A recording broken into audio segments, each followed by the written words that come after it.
Shalom et bon dimanche chez vous. En ce quatrième dimanche du temps ordinaire, l'Église nous propose la suite de l'évangile que nous avons écouté le dimanche passé.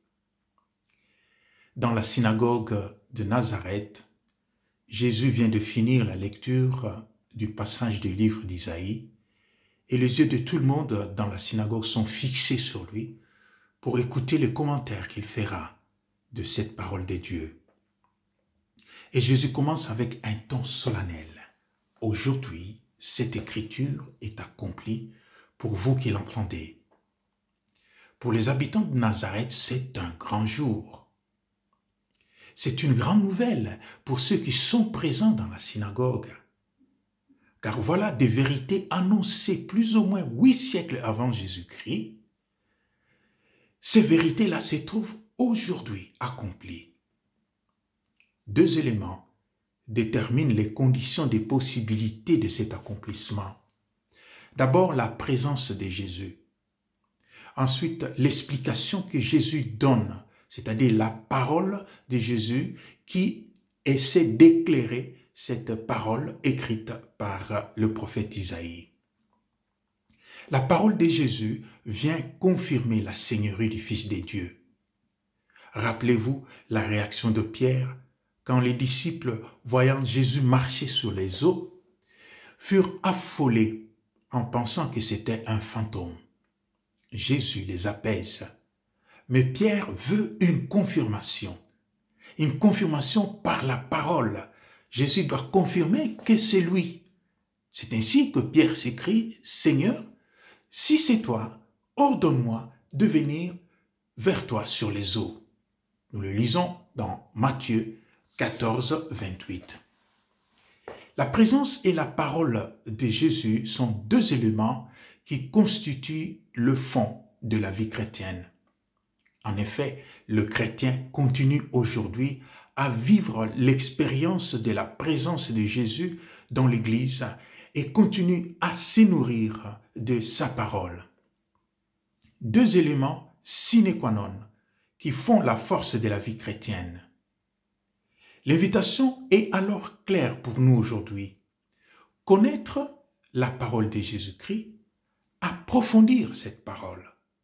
Connaître Jésus et approfondir sa connaissance.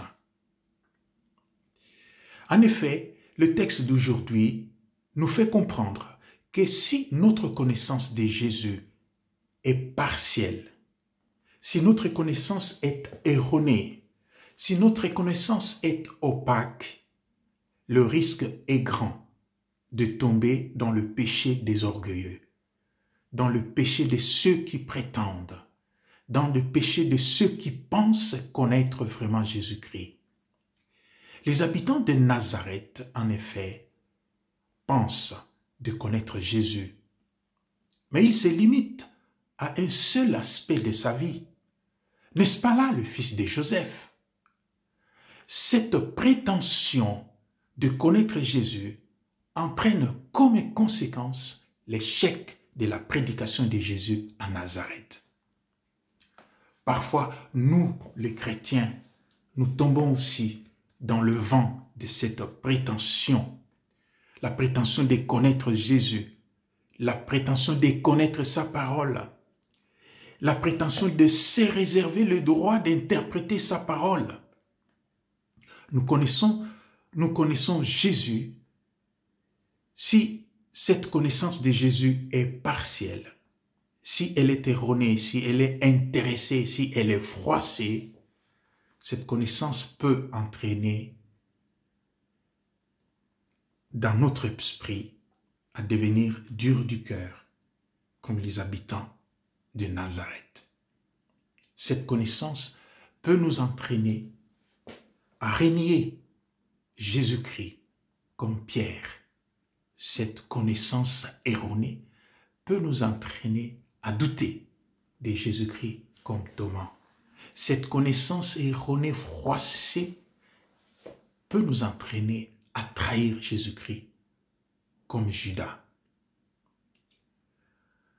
Alors, faisons de la prière de Pierre. Faisons de cette prière nôtre. Paraphrasons Pierre en disant aujourd'hui au Seigneur, « Seigneur, c'est toi qui nous envoies. Ordonne-nous de parler chaque jour en ton nom. » Shalom et bon dimanche chez vous.